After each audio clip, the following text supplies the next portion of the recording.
Well,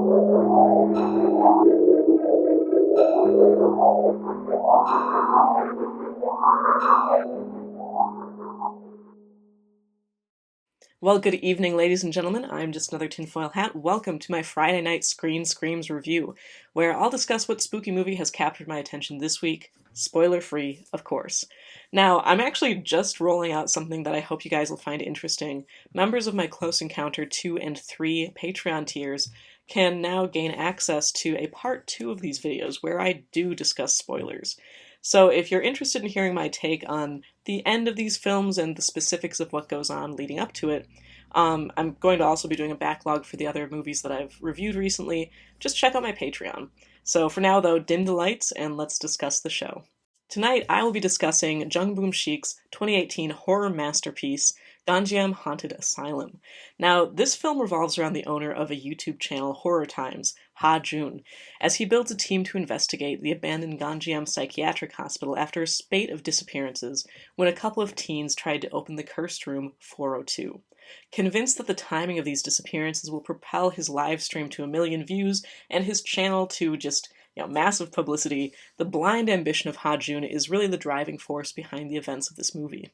Now, this movie starts like many found footage films with a super fun road trip sequence to get to the haunted asylum, which they find out is under constant police surveillance due to trespassers and, of course, those pesky disappearances. Ha Jun stays in the base camp set up in the surrounding woods, monitoring both the live stream and also the cameras and the camera work of the people in the team, consisting of 6 people who actually go to investigate the asylum. Now, what 4 members of the party don't know, however, is that Ha Jun and 2 of the other party members, Sung Hoon and Seong Wook, have scripted scares to garner more views. Now I'm going to just take a quick pause right here and say that this concept, which I've seen a few times, that of faked scares in a horror movie, particularly involving, paranormal researchers, that's something I really enjoy. I mean, as anybody who's investigated so-called haunted locations knows, ghosts don't pop up on demand. You can't say action and have the chains start rattling. So one piece of evidence from a night-long investigation is like a huge win. And chances are, even if you get that one piece of evidence, it's not going to be super dramatic. I'm not saying it can't happen, but that more often than not, it really doesn't. Genuinely, like, the best you can hope for sometimes is just to have a good time while you spend a couple of hours in these cool locations.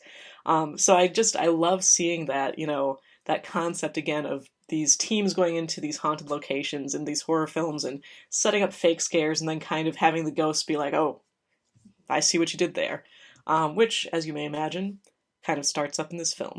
As the views tick up, it becomes increasingly clear that not all of the activity in Asylum is under Ha Jun's control. Filmed on a combination of handheld cameras and GoPros, this movie really does feel like you're taking a behind-the-scenes look at a YouTube live stream gone horribly, horribly wrong. And once the phenomenon starts rolling, this is honestly just a non-stop horror trip for the last half hour of the movie. It doesn't give you a moment to really kind of get your bearings. Again, the usage of GoPros is just an excellent choice as it kind of takes you and makes you feel extremely close to the action. And again, once this horror train starts rolling, not only does it have a lot of just really unsettling, freaky imagery, it also sneaks in some genuinely mind-bending weirdness, because I can say that really well. Now, there is also, too, I'm going to say, a ridiculously effective jump scare that literally made me jump. Well, if you enjoyed this movie, feel free to offer your opinion in the comments, and if you haven't, and want to see truly one of the scariest jump scares couched in just freaky, freaky vibes, then go ahead and give it a watch. If you enjoyed this episode on Gonjiam Haunted Asylum, please like, and if you're new to this field of crop circles, go ahead and subscribe to see what weirdness the future may have in store. Till then, you can keep up with me on my free blog at patreon.com/justanothertinfoilhat. And for today, I am Zelia Edgar, signing off. Doing.